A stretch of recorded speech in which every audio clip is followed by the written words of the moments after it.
దేశవ్యాప్తంగా సంచలనం రేపుతున్న national Herald కేసులో ఇప్పుడు ఛార్జ్షీట్లో రేవంత్ రెడ్డి పేరును కూడా చేర్చింది ఈడీ. ఇప్పటికే సోనియా, రాహుల్ గాంధీ పేర్లతో సహా మొత్తం 7గురిని నిందితులుగా చేర్చింది. అందులో 2 సంస్థలు కూడా ఉన్నాయి. యంగ్ ఇండియన్ అలాగే డోటెక్స్ మర్చండైజ్ ప్రైవేట్ లిమిటెడ్. ఈ 2 సంస్థలతో పాటు సోనియా గాంధీ, రాహుల్ గాంధీ, సంపెటోడా, సుమన్ దుబే, సునీల్ బండారి వీళ్లను కూడా నిందితులుగా చేర్చింది. మొత్తం 2 సంస్థలతో పాటు 7గురు నిందితులుగా ఉన్నారు.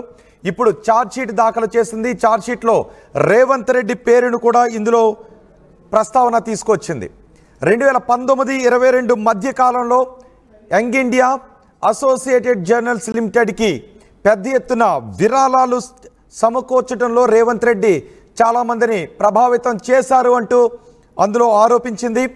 ఆయన తెలంగాణ పిసిసి అధ్యక్షుడిగా ఉన్న సమయంలో చాలామందిని ప్రోత్సహించి విరాళాలు ఇచ్చే విధంగా, లబ్ధి చేకూర్చే హామీలు ఇస్తూ విరాళాలు ఇచ్చే విధంగా ప్రోత్సహించారు అంటూ ఆయనపై పేర్కొంటూ ఈ ఛార్జ్షీట్లో రేవంత్ రెడ్డి పేరును చేర్చింది. తాజాగా ఈడీ ఛార్జ్షీట్లో ముఖ్యమంత్రి రేవంత్ రెడ్డి పేరును చేర్చడంపై పెద్ద ఎత్తున చర్చ జరుగుతోంది. 2019-22 మధ్య యంగ్ ఇండియన్ సంస్థకు విరాళాలు ఇప్పించారు రేవంత్ రెడ్డి అంటూ ఈడీ ఈ ఛార్జ్షీట్లో పేర్కొంది. పిసిసి అధ్యక్షుడి హోదాలో విరాళాల కోసం రేవంత్ రెడ్డి పలువురు వ్యక్తులపై, సంస్థలపై ఒత్తిడి తీసుకొచ్చారు. డొనేషన్లు ఇస్తేనే టికెట్లు, పదవులు అంటూ ఒత్తిడి తెచ్చారు అంటూ ఈడీ పేర్కొంది. రేవంత్ రెడ్డితో పాటు అహ్మద్ పటేల్, పవన్ బన్సాల్ పేర్లు కూడా ఇందులో చేర్చింది. ఈడీ ఛార్జ్షీట్లో ముఖ్యమంత్రి రేవంత్ రెడ్డి పేరుపై కేటీఆర్ సెటైర్లు కూడా వేస్తూ ఉన్నారు. సీఎం అవినీతి బండారం బయటపడింది అంటూ కేటీఆర్ కామెంట్స్ చేశారు. ఇప్పటి వరకు ఇందులో వీళ్ళ పేర్లు మాత్రమే, ఈ 7గురిని మాత్రమే నిందితులుగా చేర్చారు. సోనియా గాంధీ, రాహుల్ గాంధీతో పాటు యంగ్ ఇండియన్ సంస్థ, అలాగే మరో సంస్థతో పాటు మరో 3గురిని కూడా ఇందులో నిందితులుగా చేర్చారు. రేవంత్ రెడ్డి పేరును ఛార్జ్షీట్లో ప్రస్తావించినప్పటికీ ఆయనను ఎక్కడ కూడా నిందితుడిగా పేర్కొనలేదు. కానీ రేవంత్ రెడ్డి పెద్ద ఎత్తున ప్రలోభాలకు గురిచేసి యంగ్ ఇండియన్ లిమిటెడ్కు విరాళాలు ఇచ్చే విధంగా చాలామందిపై ఒత్తిడి తీసుకొచ్చారు అంటూ ఈ ఛార్జ్షీట్లో ఈడీ పేర్కొనడంపై రాజకీయ దుమారం చెలరేగుతోంది. మా ప్రతినిధి మధు ఉన్నారు పూర్తి సమాచారం అందించడానికి. మధు, నేషనల్ హెరాల్డ్ కేసు దేశవ్యాప్తంగా సంచలనం సృష్టించిన కేసు. ఈ కేసులో ఒకసారి మా ప్రతినిధి మధుతో మాట్లాడే ప్రయత్నం చేద్దాం. ఒకసారి నేషనల్ హెరాల్డ్ కేసును మనం చూద్దాం. నేషనల్ హెరాల్డ్ కేసు మొత్తం దేశవ్యాప్తంగా చర్చనీయాంశంగా మారిన కేసు. ఇందులో సోనియా గాంధీ, రాహుల్ గాంధీని నిందితులుగా చేర్చింది ఈడీ. 2,000 కోట్ల రూపాయల విలువ చేసే ఆస్తులను కేవలం 50 లక్షల రూపాయలకే తీసుకునే విధంగా పావులు కదిపారు. ఇందులో వందల కోట్ల రూపాయలు అక్రమ లాభాన్ని పొందారు. సుమారు 142 కోట్ల రూపాయలు అక్రమ లాభాన్ని ఇందులో పొందారు అంటూ ఈడీ ఆరోపిస్తూ ఉంది. సోనియా గాంధీ, రాహుల్ గాంధీ, పిట్రోడా, సుమన్ దుబే, సునీల్ బండారితో పాటు యంగ్ ఇండియన్ సంస్థ, డోటెక్స్ మర్చండైజ్ ప్రైవేట్ లిమిటెడ్ సంస్థలను ఇందులో నిందితులుగా పేర్కొంది. సోనియా గాంధీ, రాహుల్ గాంధీ యంగ్ ఇండియన్ సంస్థ ద్వారా అసోసియేటెడ్ జర్నల్స్ లిమిటెడ్కి సంబంధించిన 2,000 కోట్ల రూపాయల విలువైన ఆస్తులను స్వాధీనం చేసుకోవటానికి కుట్ర చేశారు. అందులో కేవలం 50 లక్షల రూపాయలు మాత్రమే చెల్లించి ఈ 1,000 కోట్ల రూపాయల విలువైన ఆస్తులను యంగ్ ఇండియా సంస్థకు వచ్చే విధంగా పావులు కదిపారు అని చెప్తున్నారు. ఈ లావాదేవీల ద్వారా వారు సుమారు 142 కోట్ల రూపాయలు అక్రమ ఆదాయాన్ని పొందారు అంటూ ఇందులో పేర్కొన్నారు. ఇది మనీ లాండరింగ్ నిరోధక చట్టం కిందకే వస్తుంది అంటూ పేర్కొన్నారు. ఈ నేపథ్యంలో వీళ్ళందరిపైన కేసులు నమోదు చేసి ఇప్పుడు ఛార్జ్షీట్ కూడా వేశారు. అయితే ఛార్జ్షీట్లో రేవంత్ రెడ్డి పేరును ఇక్కడ ప్రస్తావించారు. ఛార్జ్షీట్లో రేవంత్ రెడ్డి పేరును ప్రస్తావించడం పెద్ద ఎత్తున తెలంగాణ రాజకీయాల్లో చర్చనీయాంశంగా మారింది.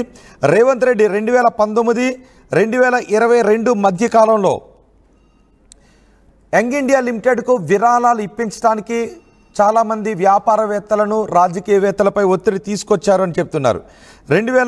2025లో ఛార్జ్షీట్ దాఖలు చేశారు. ఛార్జ్షీట్లో తెలంగాణ ముఖ్యమంత్రి రేవంత్ రెడ్డి పేర్కొనడంపై రాజకీయ దుమారం చెలరేగుతోంది.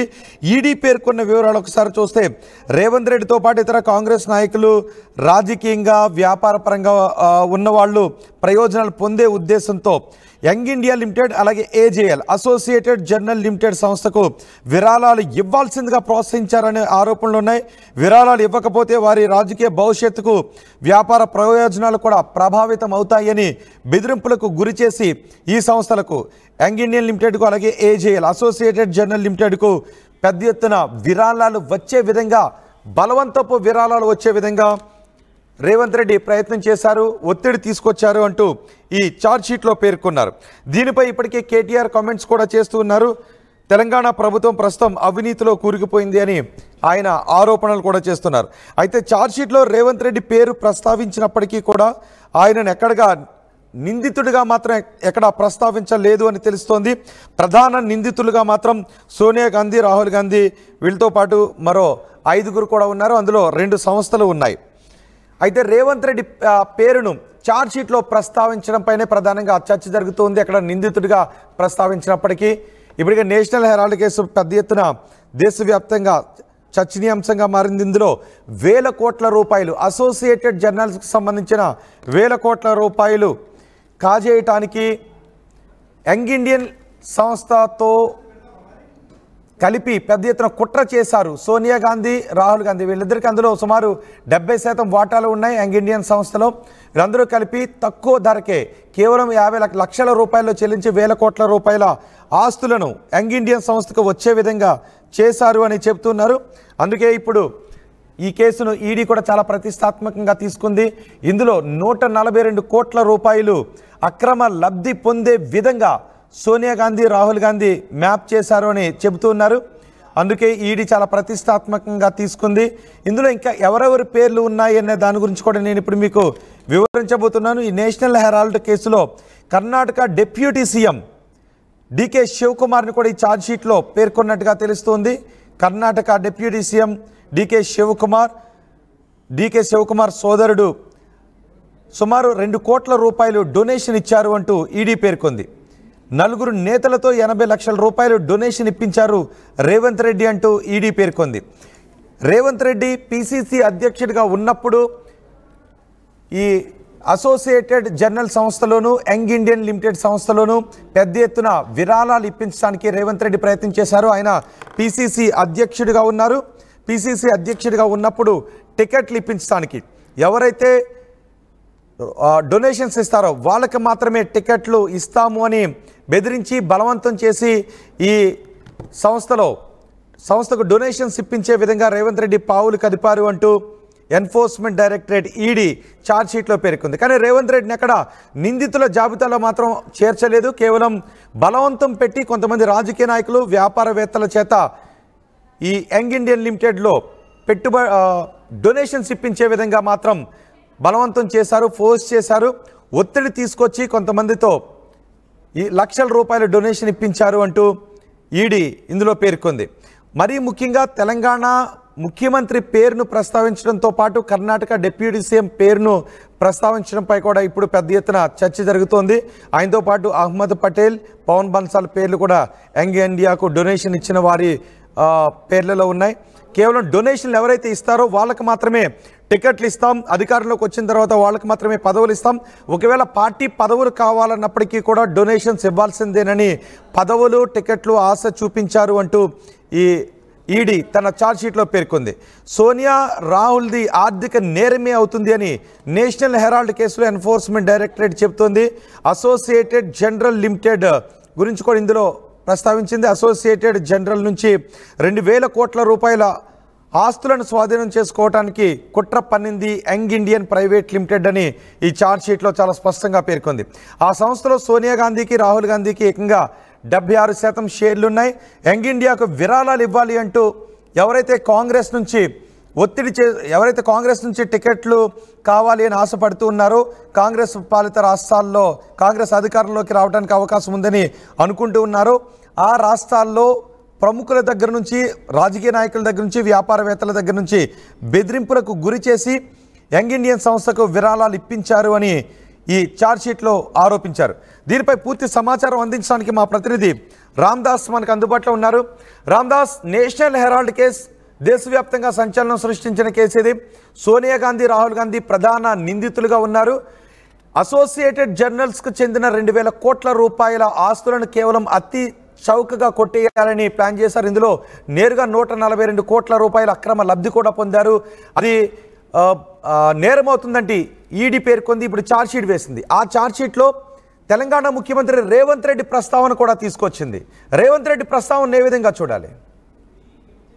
ప్రస్తుతం తెలంగాణ ముఖ్యమంత్రి రేవంత్ రెడ్డి దీని కేసులో ప్రస్తుతం అతని పేరు ప్రస్తావించడం నిజంగా సంచలనం రేపుతుంది. అంటే ప్రస్తుతానికైతే కేవలం ఆయన పేరును మాత్రమే చేర్చారు ఎన్ఫోర్స్మెంట్ డైరెక్టరేట్ ఛార్జ్ షీట్ లో. ఆయన్ను నిందితుడిగా చేర్చలేదు. ప్రధానంగా 2019, 2022 మధ్య అనేక మంది యంగ్ ఇండియాకు విరాళాలు ఇచ్చారు కాంగ్రెస్ నాయకులుగా. రేవంత్ రెడ్డి అంటే అప్పటి తెలంగాణ పిసిసి అధ్యక్షుడుగా ఉన్నారు. అలాగే ఈ పటేల్ అలాగే బన్సల్ పేరును కూడా ఎన్ఫోర్స్మెంట్ డైరెక్టరేట్ చేర్చింది. ఏప్రిల్ 9, 2025 ఈ కోర్టు ముందు దాఖలు చేయబడిన ఛార్జ్ షీట్ ప్రధానంగా కాంగ్రెస్ సీనియర్ నాయకులు సోనియా గాంధీ, రాహుల్ గాంధీను టార్గెట్ చేసుకుంది. సో యంగ్ ఇండియా కోసం విరాళాలు కోరినందుకు ఛార్జ్ షీట్ లో తెలంగాణ సీఎం అలాగే మాజీ పిసిసి అధ్యక్షుడైనటువంటి రేవంత్ రెడ్డి, సో అప్పటి దివంగత సోనియా గాంధీ రాజకీయ కార్యదర్శి అహ్మద్ పటేల్ అలాగే పవన్ బన్సల్ పేర్లు కూడా కనిపిస్తున్నాయి. అయితే వీళ్ళలో ఎవరిని కూడా నిందితులుగా చేర్చలేదు. కేవలం వీళ్ళు విరాళాలు అడిగినట్టుగా మాత్రమే ఇక్కడ దీంట్లో పేర్కొన్న పరిస్థితి కనబడుతుంది. ఇప్పటికే మనీ లాండరింగ్ యాక్ట్ కింద ప్రాసిక్యూషన్ జరుగుతుంది. దీనికి సంబంధించి దీంట్లో కాంగ్రెస్ మాజీ అధ్యక్షురాలు ప్రస్తుతం ఎంపీ, రాజ్యసభ ఎంపీ అయినటువంటి సోనియా గాంధీ A1 గా ఉన్నారు, మొదటి నిందితురాలుగా ఉన్నారు. రాహుల్ గాంధీ A2 గా ఉన్నారు. సో వీళ్ళిద్దరిని కూడా A1, A2 గా ఎన్ఫోర్స్మెంట్ డైరెక్టరేట్ ఛార్జ్ షీట్ లో పేర్కొంటుంది. సో మరో 5గురితో పాటు వీళ్ళని కూడా నిందితులుగా చేర్చిన పరిస్థితి కనబడుతుంది. So associated journals limited AJL కింద దాదాపు 2,000 కోట్ల విలువైన ఆస్తులను సంపాదించడానికి గాంధీ కుటుంబం ఒక పథకం రచించారని, వాళ్ళు నియంత్రించే యంగ్ ఇండియా కంపెనీ ద్వారా ఈ ఆస్తులు సంపాదించారంటూ ఈడీ ప్రధాన ఆరోపణ. సో దర్యాప్తులో భాగంగా 2019, 2022 మధ్య ఈ అసోసియేటెడ్ జర్నల్ లిమిటెడ్ ఏదైతే ఉందో AJL కు అలాగే యంగ్ ఇండియాకు నిధులు విరాళంగా ఇచ్చేయాలంటే వీళ్ళకు ఫండింగ్ ఇచ్చేలా ఈ రేవంత్ రెడ్డి కూడా ప్రభావితం చేశాడనేది ఒక ప్రధాన ఆరోపణగా ఆ పేరు. అందులో అహ్మద్ పటేల్, పవన్ బన్సల్ తో పాటు అప్పటి పిసిసి అధ్యక్షుడు రేవంత్ రెడ్డి కూడా ప్రయత్నం చేశారు అనేది ప్రధాన ఆరోపణ. రైట్ రామ్దాస్, మరికొద్దిసేపట్లో నేను మళ్ళీ మీ దగ్గరికి వస్తాను. మా ప్రతినిధి మధు ఉన్నారు పూర్తి సమాచారం అందించడానికి. నేషనల్ హెరాల్డ్ కేసులో ఈడీ ఛార్జ్ షీట్ దాఖలు చేసింది. ఈ ఛార్జ్ షీట్లో తెలంగాణ ముఖ్యమంత్రి రేవంత్ రెడ్డి పేరును ప్రస్తావించింది. యంగ్ ఇండియా లిమిటెడ్కు భారీ ఎత్తున విరాళాలు సేకరించడానికి రేవంత్ రెడ్డి కొందరిపై ఒత్తిడి తీసుకొచ్చారు. ఆయన తెలంగాణ పిసిసి అధ్యక్షుడిగా ఉన్న సమయంలో కొంతమందిపై టికెట్లు ఆశ చూపించి ఒత్తిడి చేసి లక్షల రూపాయలు ఈ యంగ్ ఇండియా లిమిటెడ్కు విరాళాలు ఇచ్చే విధంగా, కాంగ్రెస్ పార్టీకి విరాళాలు ఇచ్చే విధంగా ఆయన ఒత్తిడి తీసుకొచ్చారు అంటూ ఆరోపించింది. దీనిపై పూర్తి సమాచారం అందించడానికి మా ప్రతినిధి మధు మనకి అందుబాటులో ఉన్నారు. మధు, రేవంత్ రెడ్డి పేరును నేషనల్ హెరాల్డ్ కేసులో ఛార్జ్ షీట్లో ప్రస్తావించడాన్ని ఏ విధంగా చూడాలి? దాని ప్రభావం ఏ విధంగా ఉండబోతోంది? ఎగ్జాక్ట్లీ, ఇది చాలా సుదీర్ఘంగా కొనసాగుతున్నటువంటి కేసు. ఈడీ, సిబిఐ రెండు కేసు నమోదు చేసి సుబ్రహ్మణ్య స్వామి ఎవరైతే ఉన్నారో మాజీ ఎంపీ, అడ్వకేటు, ఆయన కంప్లైంట్ ఆధారంగా కేసులో కదలికలు వచ్చింది. 2013లో ప్రారంభమైనటువంటి కేసు ప్రస్తుతం సిబిఐ నిలుపుదల చేసింది. ఏదో కొన్ని కారణాల వల్ల కేసు దర్యాప్తు ఆగిపోయింది. కానీ ఈడీ దర్యాప్తు కొనసాగుతూ ఉంది. దాంట్లో ప్రధానంగా యంగ్ ఇండియా పేరిట జరిగినటువంటి ఏదైతే మనీ లాండరింగ్ కింద దీన్ని భావిస్తూ ఉన్నారు, కాంగ్రెస్ పార్టీకి వచ్చినటువంటి నిధులను యంగ్ ఇండియా సంస్థ ద్వారా AJL సంస్థకు సంబంధించినటువంటి బదిలీ చేసి 90 కోట్ల అప్పుని మాఫీ చేసిన తర్వాత దానికి ఉన్నటువంటి ఆస్తులను, హక్కులను పొందే ప్రయత్నం చేశారు యంగ్ ఇండియా ద్వారా. మొత్తం దీంట్లో రాహుల్ గాంధీ, సోనియా గాంధీ, తర్వాత ఇంకా కొంతమంది కీలక సంబంధించినటువంటి వాళ్ళంతా కూడా దీంట్లో ఉన్నారు. కాంగ్రెస్ పార్టీకి సంబంధించిన వాళ్ళు దాదాపు 2,000 కోట్ల స్థిర చర ఆస్తులని వారిని కాజేసే ప్రయత్నం చేశారు. దాంట్లో 142 కోట్ల లబ్ధి ఇప్పటికే సోనియా, రాహుల్ పొందారు అనేటువంటిది ప్రధాన ఆరోపణ. అయితే దీనికి సంబంధించి ప్రస్తుతం తెలంగాణ ముఖ్యమంత్రి కూడా ఇదే చుట్టుకునే ప్రయత్నం చేస్తూ ఉంది. ఈడీ దర్యాప్తులో దాదాపు 5,000 పేజీలకు సంబంధించినటువంటి డాక్యుమెంట్స్ సిద్ధం చేశారు. దీనికి సంబంధించి దర్యాప్తులో భాగంగా దాంట్లో రేవంత్ రెడ్డి, సునీల్ బన్సల్, అహ్మద్ పటేల్ ఈ ముగ్గురు పేర్లను కూడా ఈడీ ప్రస్తావించింది. వీళ్ళను కేసులో ఇంక్లూడ్ చేయనప్పటికీ రేవంత్ రెడ్డి, సునీల్ బన్సల్, అహ్మద్ పటేల్ ఈ యంగ్ ఇండియా అనేటువంటి లాభాపేక్ష లేని సంస్థకి మీరు ఫండ్స్ ఇస్తే మీకు పార్టీలో పదవులు తర్వాత ఏదో రకమైనటువంటి ప్రాధాన్యతను చేకూరుస్తామనేటువంటి వీళ్ళు ఫండ్స్ రైజ్ చేశారు. దాంట్లో భాగంగా 30 లక్షలు ఒకసారి, ఇలా కోట్ల రూపాయలకు సంబంధించినటువంటి అవినీతి చేశారు. ఇది కూడా మనీ లాండరింగ్ కిందకే వస్తూ ఉంది. అంటే డబ్బు తీసుకొని లబ్ధి చేయడం, దాన్ని మనీ లాండరింగ్ కింద చూస్తారు. ఆ రకంగా వచ్చింది అనేటువంటిది రేవంత్ రెడ్డి తెలంగాణ ముఖ్యమంత్రి పేరు చెప్తా ఉన్నటువంటి పరిస్థితి. సో దీంట్లో ఇప్పటికే తెలంగాణ నుంచి షబ్బీర్ అలీ, అంజన్ కుమార్, సుదర్శన్ రెడ్డి గతంలో ఈ నేషనల్ హెరాల్డ్ కేసుకి సంబంధించినటువంటి విచారణ చేశారు. రీసెంట్గా ఈ కేసులో ఉన్నటువంటి వ్యక్తుల్లో మనం మాట్లాడుకున్న దానిలో సునీల్ బన్సల్, రేవంత్ రెడ్డి, అహ్మద్ పటేల్ పేర్లు ప్రస్తావించింది ఈడీ. కాబట్టి దాంట్లో అహ్మద్ పటేల్ చనిపోయారు, గుజరాత్ సంబంధించిన వ్యక్తి, చాలా కీలకమైన వ్యక్తి, సోనియాకు అత్యంత సన్నిహితంగా ఉన్న వ్యక్తి. తర్వాత మోతీలాల్ వోరా, ఆయన చనిపోయారు రీసెంట్గానే కొన్ని రోజుల క్రితం. ఇంకా కొంతమంది బ్రతికే ఉన్నారు. ఈ కేసుకు సంబంధించిన దాంట్లో 35% వాటా సోనియాకి, మరొక 35% వాటా రాహుల్ గాంధీకి, ఇంకా కొంత షేర్లు 12, 11, 19% మేర కొంతమంది పేర్ల షేర్లు ఉన్నాయి మిగతాకి సంబంధించినటువంటి దాంట్లో అనేటువంటిది ఆరోపణ చేస్తూ ఉంది. అయితే తెలంగాణలో కూడా కాంగ్రెస్ అధికారంలోకి వచ్చిన తర్వాత కూడా కొంత యంగ్ ఇండియా పేరిటనే ఇక్కడ కొన్ని ఇంటిగ్రేటెడ్ స్కూల్స్, యంగ్ ఇండియా పేరిట రీసెంట్గా ఒకటి సైనిక్ స్కూలు, పోలీసు సంబంధించినటువంటి స్కూల్ కావచ్చు, కొంత ఏర్పాటు జరుగుతూ ఉంది. సేమ్ అదే యంగ్ ఇండియా పేరిట జరుగుతున్నటువంటి కార్యక్రమం వెనకాల రేవంత్ రెడ్డికి ముఖ్యమంత్రి పదవి రావడానికి ప్రధాన రీజనే ఆయన పీసీసీ చీఫ్గా ఉన్నప్పుడు తెలంగాణలో కాంగ్రెస్ పార్టీకి సో అప్పుడు నిధులు సమకూర్చారు. అందులో భాగంగానే కుట్ర జరిగింది, భారీగా నిధుల గోల్మాల్ జరిగింది. వ్యక్తులకు పదవుల ఆశ చూపించి ఈ డబ్బులు తీసుకొని వారికి పదవులు ఇచ్చారు అనేటువంటిది, అందులో భాగంగానే రేవంత్ రెడ్డికి ముఖ్యమంత్రి పదవి వచ్చింది అనేటువంటి ఆరోపణలు బీఆర్ఎస్ చేస్తూ ఉంది. సో చాలా పెద్ద కేసు ఇది. 5,000 ఎన్ని లక్షల రూపాయలు రేవంత్ రెడ్డి ద్వారా ఎవరెవరు విరాళాలు ఇచ్చారు అన్నది కూడా ఏమైనా పేర్కొన్నారా? ఇంకా పూర్తి వివరాలు రావాల్సి ఉంది. ఇప్పటి వరకు యంగ్ ఇండియా సంస్థ ఏర్పాటు కోసం 30 లక్షలు విరాళంగా ఇచ్చాను అనేటువంటిది కాంగ్రెస్ పార్టీకి సంబంధించినటువంటి నాయకుడే అరవింద్ విశ్వనాథ్ సింగ్ చౌహాన్ ఈడీ విచారణలో అంగీకరించినట్టుగా తెలుస్తూ ఉంది. కానీ ఈడీ పేర్లు మాత్రమే ప్రతిపాదిస్తూ ఉంది. ప్రస్తుతం ఉన్నటువంటి పేర్లలో రేవంత్ రెడ్డి, అహ్మద్ పటేల్, చౌహాన్ వీళ్ళకి సంబంధించిన దాంట్లో త్వరలో వీరి విషయంలో కూడా క్లారిటీ ఇచ్చే అవకాశం ఉందనేటువంటి చర్చ కొనసాగుతూ ఉంది. ఈ అంశం ప్రస్తుతం పెద్ద దుమారాన్ని రేగుతూ ఉంది. దేశవ్యాప్తంగా ఇప్పటికే 142 కోట్ల అంశాన్ని, మొత్తం 2,000 కోట్ల ఆస్తులను కాజేసేటువంటి దాంట్లో భాగంగా 142 కోట్లు వ్యక్తిగతంగా ఇప్పటికే లబ్ధి పొందారు, ఆధారాలు ఉన్నాయనేటువంటిది ఈడీ చెప్తా ఉంది.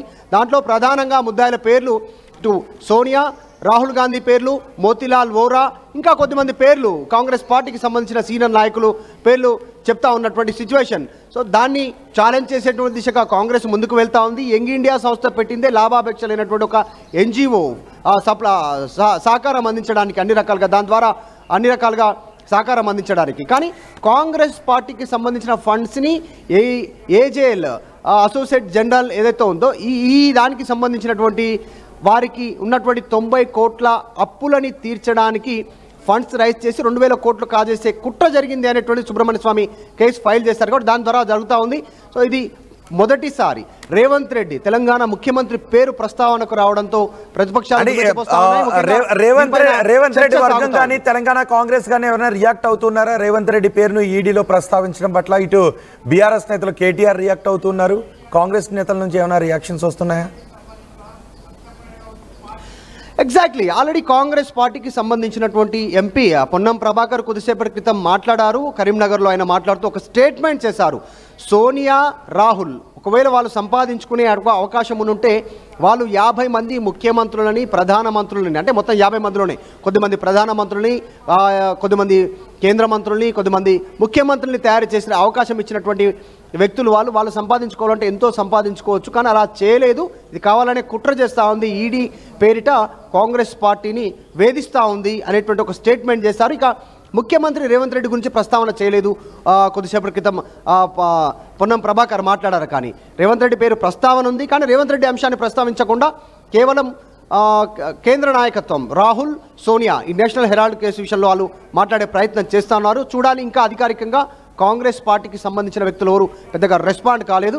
కొద్దిసేపటి క్రితం బీర్లాయలే ఆర్టీవీతో మాట్లాడుతూ ప్రభుత్వ విప్ ఒక స్టేట్మెంట్ చేశారు. రేవంత్ రెడ్డికి అలాంటి అవసరం అనేటువంటి ఒక స్టేట్మెంట్ చేశారు. తప్పుడు కేసు కింద దీన్ని చూస్తూ ఉన్నాం అనేటువంటి స్టేట్మెంట్ మాత్రమే చేశారు. ఇంకా కాంగ్రెస్ పార్టీ అధికారికంగా పిసిసి చీఫ్ కానీ ఇంకా సీఎంఓ వర్గాలు కానీ దీన్ని ఖండించలేదు, ఎలాంటి స్టేట్మెంట్ చేయలేదు. కాకపోతే ఈడీ చాలా స్పష్టంగా చెప్తా ఉంది, ఆయన రేవంత్ రెడ్డి పేరు కూడా అందులో ప్రస్తావన ఉంది. పిసిసి చీఫ్గా ఉన్నప్పుడు యంగ్ ఇండియా దానికోసం నిధుల సమీకరణ పేరిట కొద్దిమందిని మభ్యపెట్టి డబ్బులు తీసుకొని వారికి పదవులు ఇప్పిస్తామనేటువంటి రేవంత్ రెడ్డి పేరు చార్జ్ షీట్ లో రావడం, ఇప్పుడు రేవంత్ రెడ్డి పేరును చార్జ్ షీట్ లో ఆయన ఒత్తిడి చేసి డొనేషన్స్ ఇప్పించారు అనే ప్రస్తావన రావడంతో రాబోయే రోజుల్లో ఇది రేవంత్ రెడ్డికి ఏమన్నా న్యాయపరంగా లీగల్ గా ఇబ్బంది కలిగించే పరిణామాలు ఏమైనా చోటు చేసుకునే అవకాశం ఉందా? 100% ఖచ్చితంగా. ఎందుకంటే ఆయన ముఖ్యమంత్రి హోదాలో ఉన్నారు. రీసెంట్గా కాంగ్రెస్ అధికారంలోకి వచ్చింది, అనేక స్కీములతో ముందుకు వెళ్తూ ఉంది. ముఖ్యంగా తెలంగాణలో కూడా యంగ్ ఇండియా పీరియడ్ కార్యక్రమాలు కొనసాగుతూ ఉన్నాయి. ఇదే యంగ్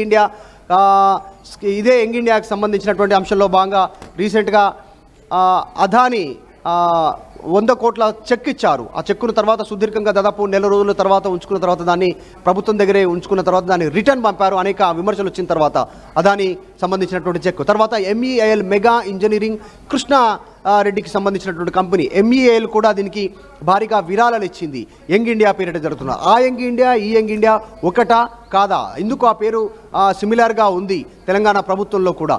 ఎందుకు ఇచ్చినటువంటి ఫండ్స్ని తీసుకుంటుంది యంగ్ ఇండియా పేరిట? ఎందుకంటే యంగ్ ఇండియా సంబంధించినటువంటి స్కిల్ యూనివర్సిటీ నిర్మాణం అవుతా ఉంది తుక్కుగూడ సంబంధించినటువంటి ప్రాంతంలో. ఎందుకు యంగ్ ఇండియా పేరిటనే తెలంగాణ ప్రభుత్వం కూడా అధికారంలోకి రాగానే దాని పేరిట కార్యక్రమాలు చేస్తుంది అనేటువంటి విమర్శలు ఉన్నాయి ప్రతిపక్షాల నుంచి. ఫ్యూచర్లో ఖచ్చితంగా ఇది తలనొప్పిగా మారే అవకాశం ఉంది రేవంత్ రెడ్డికి. ఆల్రెడీ నేషనల్ హెరాల్డ్ కేసుకు సంబంధించిన విషయంలోనే అదే యంగ్ ఇండియా పేరిటనే అక్కడ మొత్తం ఈ ఫండ్స్కి సంబంధించినటువంటి అటు ఇటు ఫండ్స్ ట్రాన్స్ఫర్ అయ్యాయి, దానిపైన దృష్టి పెట్టారు. కాబట్టి తెలంగాణలో కూడా అదే పేరుంది. మళ్ళీ ముఖ్యంగా నేషనల్ హెరాల్డ్ కేసులో పేరు ప్రస్తావనకు రావడం రేవంత్ రెడ్డిది. కొంతమందిని మభ్యపెట్టారు, మీకు పదవులు ఇప్పిస్తాము, మీరు ఫండ్స్ రైజ్ చేయండి, ఫండ్స్ ఇవ్వండి, దానికి యంగ్ ఇండియాకి డబ్బులు సమకూర్చండి అనేటువంటి చెప్పడం అనేటువంటిది ఖచ్చితంగా తలనొప్పిగా మారే అవకాశం ఉంది. దీన్ని కూడా ఫేస్ చేసే అవకాశం ఉంది. ప్రతిపక్షాలు ఆల్రెడీ విమర్శలు స్టార్ట్ చేశాయి. BRS party working president KTR దీనిపైన రెస్పాండ్ అవుతూ ఒక స్టేట్మెంట్ చేశారు. ఆ విషయాన్ని ప్రస్తావన రాకుండా చేయడానికి తప్పుడు ప్రపగాండా తెలంగాణలో చేస్తూ ఉన్నారు. కవిత లేఖపైన కావచ్చు దీనిపైన అనేటువంటి మాట్లాడారు. సో ప్రస్తుతం దీనిపైన పెద్ద ఎత్తున ఫ్యూచర్లో మాట్లాడేటువంటి అవకాశం ఉంది ప్రతిపక్షం. ఇందులో ఎవరెవరు ఎంతెంత డొనేషన్స్ ఇచ్చారు అన్న విషయానికి సంబంధించి కూడా కొన్ని వార్తలు వస్తున్నాయి, కొంత ఇన్ఫర్మేషన్ ఉంది. ఆ ఇన్ఫర్మేషన్ కూడా ఇప్పుడు నేను మీకు చెప్పబోతున్నాను. ఎమ్మెల్యే గాలి అనిల్ కుమార్ 20 లక్షల రూపాయలు యంగ్ ఇండియన్కు డొనేషన్స్ ఇచ్చినట్టుగా తెలుస్తోంది. అలాగే షబీర్ అలీ 20 లక్షల రూపాయలు ఇచ్చారు. పి సుదర్శన్ రెడ్డి 15 లక్షల రూపాయలు డొనేషన్స్ ఇచ్చారు. ప్రస్తుత పిసిసి చీఫ్గా ఉన్న మహేష్ కుమార్ గౌడ్ కూడా 25 లక్షల రూపాయలు డొనేషన్స్ ఇచ్చారు అంటూ ఆ పేర్లు కూడా ఇప్పుడు బయటకు వస్తున్నాయి. ఎవరెవరు ఈ యంగ్ ఇండియాకు డొనేషన్స్ ఇచ్చారు అనే పేర్లు. యంగ్ ఇండియాకు డొనేషన్స్ ఇవ్వడం వెనుక రేవంత్ రెడ్డి ఒత్తిడి కూడా ఉంది అంటూ ఈ ఛార్జ్ షీట్లో ఈడీ పేర్కొంది. అలాగే కర్ణాటక నుంచి ఇచ్చిన కాంగ్రెస్ నేతల పేర్లు కూడా ఈడీ ఈ ఛార్జ్ షీట్లో పేర్కొంది. మరి ముఖ్యంగా తెలంగాణ రాజకీయాల్లో ఈ రేవంత్ రెడ్డి అంశాన్ని ఈడీ ఛార్జ్ షీట్లో ప్రస్తావించడంపైనే పెద్ద ఎత్తున ఉత్కంఠ కనిపిస్తుంది. పెద్ద ఎత్తున రాజకీయపరమైన విమర్శలు వస్తున్నాయి. నిజానికి ఎక్కడైనా డొనేషన్స్ సేకరించడం తప్పు కాదు, లీగల్గా తప్పు కాదు. కానీ డొనేషన్స్ సేకరించేటటువంటి పద్ధతి ఒకటి ఉంటుంది. ఏ పద్ధతిలో డొనేషన్స్ సేకరించారు, దానికి ఏదైనా ఒత్తిడి తీసుకొచ్చి ఆ డొనేషన్స్ని ఇచ్చారా అన్న విషయంపై ఇలాంటి సందర్భాల్లో కొంత దృష్టి కేంద్రీకరించే అవకాశం కూడా ఉంటుంది. నేషనల్ హెరాల్డ్ కేసు ఇప్పటికే పెద్ద ఎత్తున రాజకీయ దుమారం రేపుతుంది. ఏజేఎల్ అసోసియేటెడ్ జర్నల్ అనే సంస్థకు కాంగ్రెస్ పార్టీ 90 కోట్ల రూపాయల రుణాన్ని ఇచ్చింది. అయితే ఆ అసోసియేటెడ్ జర్నల్స్ అప్పులు ఊపులో కూరుకుపోయింది. రుణాన్ని తిరిగి చెల్లించేటటువంటి పరిస్థితిలో లేదు అనేటటువంటి సమయంలో కాంగ్రెస్ పార్టీ 90 కోట్ల రూపాయల రుణాన్ని సమీకరించి ఇచ్చింది. ఆ తర్వాత ఈ యంగ్ ఇండియా లిమిటెడ్కి ఆ రుణాన్ని కేవలం 50 లక్షల రూపాయలకే ఆ 90 కోట్ల రుణాన్ని బదలాయింపు చేసింది. ఆ యంగ్ ఇండియాలో సోనియా గాంధీ, రాహుల్ గాంధీ ఏకంగా 76% వాటాను కలిగి ఉన్నారు. ఈ అసోసియేటెడ్ జర్నల్స్కి ఏకంగా 2000 కోట్ల రూపాయల ఆస్తులు ఉన్నాయి. ఇప్పుడు ఎక్కువ వాటా కలిగినటువంటి సంస్థ ఆ అప్పును టేక్అవుట్ చేసినటువంటి సమయంలో మొత్తం ఈ 2000 కోట్ల రూపాయల ఆస్తులపైన యంగ్ ఇండియాకు ఆధిపత్యం వచ్చింది. దీంతో ఆ 2000 కోట్ల రూపాయల ఆస్తులను యంగ్ ఇండియా తక్కువ ధరకే తక్కువ మొత్తంలో వీళ్ళు స్వాధీనం చేసుకోవాలి, చేజిక్కించుకోవాలి అని కుట్ర చేశారు. ఇందులో పెద్ద ఎత్తున డబ్బులు మారాయి అని ఈడీ చెప్తుంది. ఇదంతా కూడా మనీ లాండరింగ్ కిందకు వస్తుందని. ఎందుకంటే ఇందులో నేరుగానే ఈ లావాదేవీలన్నింటిలోనూ 142 కోట్ల రూపాయల లబ్ధిని సోనియా గాంధీ, రాహుల్ గాంధీ పొందారు అంటూ విమర్శలు కూడా చేసింది. ఆరోపణలు కూడా వచ్చిన నేపథ్యంలో ఈడీ కేసు నమోదు చేసి మొత్తం దర్యాప్తు చేసి ఇప్పుడు ఛార్జ్షీట్ని వేసింది. ఈ ఛార్జ్షీట్లో చాలా విషయాలు పేర్కొంది. ఈ ఛార్జ్షీట్లో కాంగ్రెస్ నేతల దగ్గర నుంచి చాలామంది రాజకీయ నాయకులు, వ్యాపారవేత్తల దగ్గర నుంచి యంగ్ ఇండియాకు విరాళాలు ఇప్పించడానికి ఒత్తిడి తీసుకొచ్చారని, టికెట్లు ఇస్తాం, ఎవరైతే యంగ్ ఇండియాకు డొనేషన్స్ ఇస్తారో వాళ్ళకే టికెట్లు ఇస్తామని, రాబోయే రోజుల్లో వాళ్ళకే పదవులు ఇస్తామంటూ ఇలా బలవంతం చేసి ఒత్తిడి చేసి వాళ్లతో ఈ డొనేషన్స్ ఇప్పించారు అంటూ పేర్కొంటుంది. అందులో గాలి అనిల్ కుమార్, ఎమ్మెల్యే గాలి అనిల్ కుమార్ 20 లక్షల రూపాయలు ఇచ్చినట్టుగా తెలుస్తోంది. షబ్బీర్ అలీ 20 లక్షల రూపాయలు, పి సుదర్శన్ రెడ్డి 15 లక్షల రూపాయలు, ప్రస్తుత పిసిసి చీఫ్గా ఉన్న మహేష్ కుమార్ గౌడ్ 25 లక్షల రూపాయలు డొనేషన్స్ ఇచ్చారు.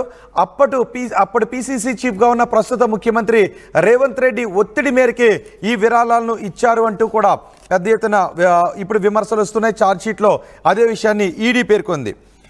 ఇప్పుడు దీని పర్యవసానం ఎలా ఉండబోతోంది అనే చర్చ పెద్ద ఎత్తున జరుగుతోంది. మా ప్రతినిధి మధు అండ్ రామ్దాస్ కూడా మనకు అందుబాటులో ఉన్నారు. రామ్దాస్, ఈ పరిణామం రాజకీయంగా రేవంత్ రెడ్డికి ఏదైనా ఇబ్బందులను కలగజేసే అవకాశం ఉంటుందా? దర్యాప్తులో భాగంగా ఇప్పుడు ఇది 2019-22 మధ్య ఏజేలు అలాగే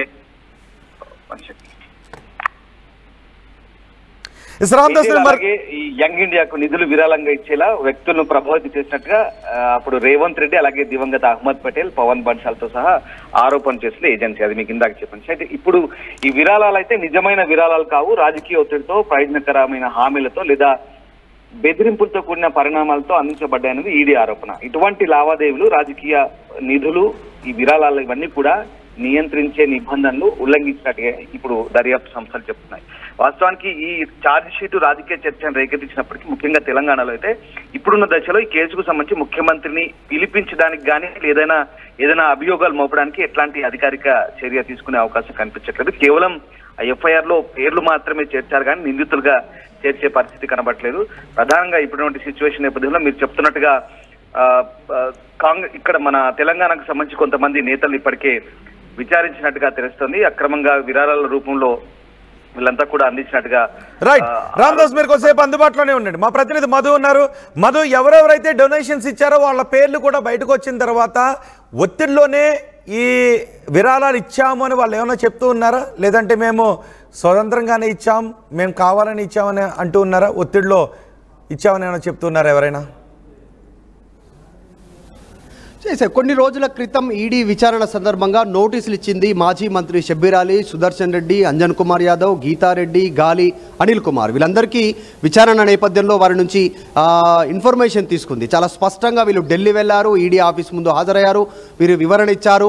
ఎందుకు విరాళాలను యంగ్ ఇండియాకి ఇవ్వాల్సి వచ్చింది, దాని వెనకాల ఒత్తిడి ఉందా, ఎవరైనా ఇవ్వమని చెప్పారా, దాని వెనకాల వేరే ప్రయోజనాలు ఉన్నాయా, పార్టీలో ఉన్నటువంటి పదవుల రూపంలో, ఇప్పుడు పార్టీలో పదవుల రూపంలో, తర్వాత మా గతంలో అధికారంలో ఉన్నప్పుడు లేకుంటే అధికారంలోకి వచ్చిన తర్వాత ఏదైనా హామీ ఉండిందా అనేటువంటి అంశాలు వారిని వివరించే ఇన్ఫర్మేషన్ తీసుకునే ప్రయత్నం చేసింది. 2019 నుంచి 2022 అంటే కాంగ్రెస్ అధికారంలోకి, తెలంగాణలో అధికారంలోకి వచ్చే కంటే ఎగ్జాక్ట్లీ 1 ఇయర్ ముందు వరకు దీనికి విరాళాలు ఇచ్చారు ఈ యంగ్ ఇండియా పేరిట దానికి సంబంధించి. సో దాన్ని వెనకాల రేవంత్ రెడ్డి ఉన్నారు, ఒత్తిడి చేశారనేటువంటిది. వీళ్ళే కాదు, తెలంగాణకు సంబంధించిన నాయకులే కాకుండా ఇంకా భారీగా బయట నుంచి కొద్దిమంది విరాళాలు ఇచ్చినట్టుగా కూడా ఈడీ గుర్తించే పనిలో ఉంది.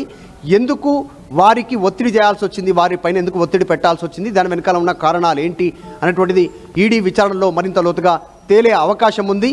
ఇప్పటికే పవన్ బన్సల్, అహ్మద్ పటేల్, రేవంత్ రెడ్డి పేర్లు ప్రస్తావించారు. రీసెంట్గా 2019 నుంచి 2022 మధ్య వరకు జరిగినటువంటి దాంట్లో ఆయన ఆల్రెడీ అహ్మద్ పటేల్ చనిపోయారు, తర్వాత పవన్ బన్సల్ ఉన్నారు, రేవంత్ రెడ్డి ఉన్నారు. వీళ్ళిద్దరికి నుంచి వీళ్ళు ఇంకా రిప్లై ఇవ్వలేదు, దీని మీద రెస్పాండ్ కాలేదు. రేవంత్ రెడ్డి తెలంగాణలో ఉన్నారు, ఈరోజు సాయంత్రం ఢిల్లీ వెళ్తా ఉన్నారు. మేబీ ఢిల్లీలో మీడియా అడిగేటువంటి క్వశ్చన్స్కి ఆయన సమాధానం చెప్పే అవకాశం ఉంటుంది. ప్రతిసారి ఇట్లాంటి సందర్భంలో ఢిల్లీ వెళ్ళినప్పుడు ఆయన మాట్లాడుతూ ఉన్నారు. సో అక్కడ ఏసీసీ నేతలను కూడా కలవనున్నట్టుగా తెలుస్తూ ఉంది. ఆల్రెడీ నేషనల్ హెరాల్డ్ కేసుకు సంబంధించి ఈడీ మొన్ననే చెప్పినట్టుగా ఈ విచారణకు సంబంధించి 142 కోట్ల వ్యక్తిగతంగా లబ్ధిని సోనియా రాహుల్ పొందారు. కాబట్టి ఆ విషయంలో కదలిక ఉంది, త్వరలో అరెస్ట్ అయ్యే అవకాశం ఉందన్నట్టు చెప్తా ఉన్నారు. ఇప్పటికే 5,000 పేజీలకు పైగా డాక్యుమెంట్స్ సిద్ధంగా ఉన్నాయి. చాలా పెద్ద అంశంగా చూస్తూ ఉన్నారు ఈ అంశం. ఆల్రెడీ సిబిఐ దర్యాప్తు ఆగిపోయింది, ఈడీ విచారణ కొనసాగుతుంది. కొలిక్కి వస్తూ ఉంది.